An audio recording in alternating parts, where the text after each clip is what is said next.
One question I get now and then about the Books of Magra is, what is it with the pairing of written words and music?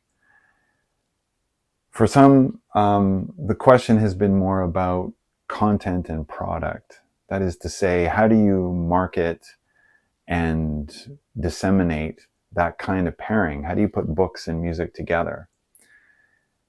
And the other question that I'll get asked is, what do I do with the music and the books? Do I read the books while I'm listening to the music? Do they have to go together at the same time?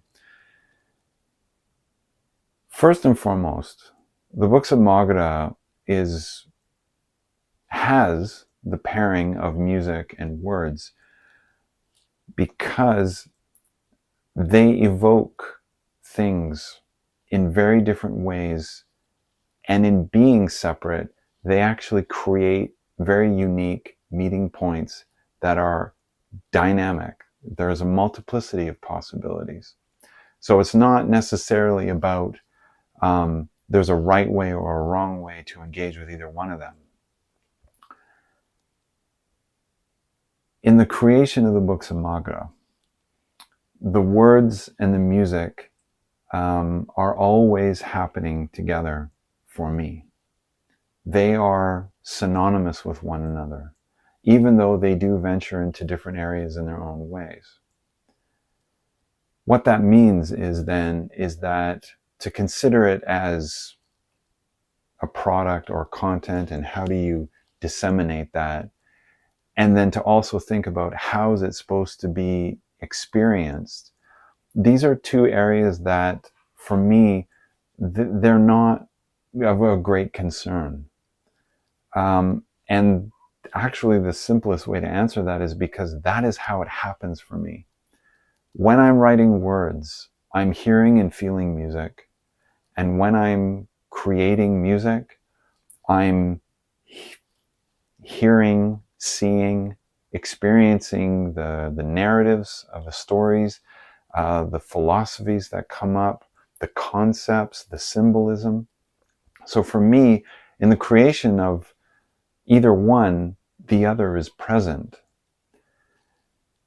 And that is not only, I think, just about how it's created. I think that's actually more about what the Books of Magra, one of the things that the Books of Magra conveys continually to me as I work on it, is the vast, I would go so far as to say, infinite display of language.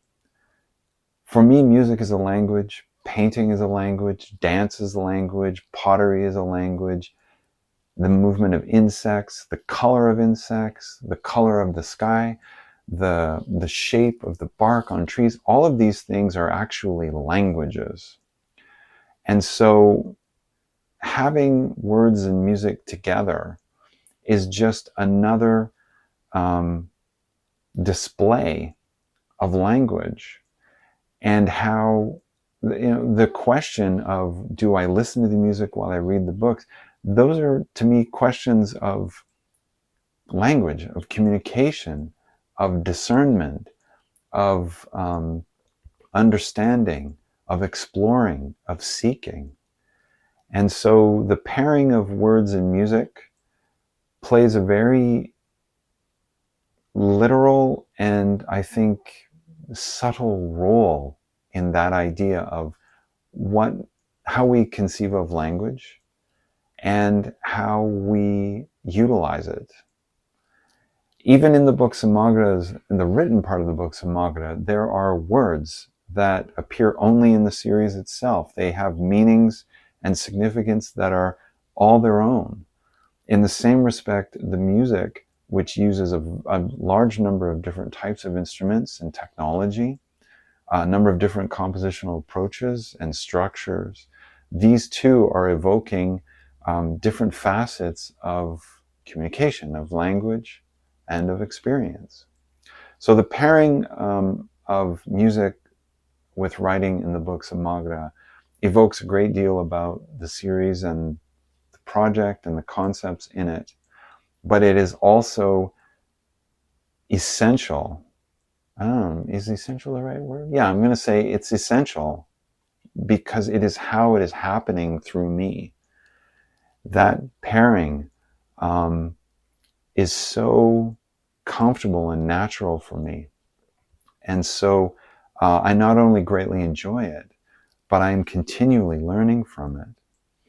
And one other thing to add to that about my process of writing music and words, that actually was a great insight for me. When the Books of Magra first came into my awareness and I understood that it would be like this, that was a very liberating moment for me because it's very much in my nature to create this way.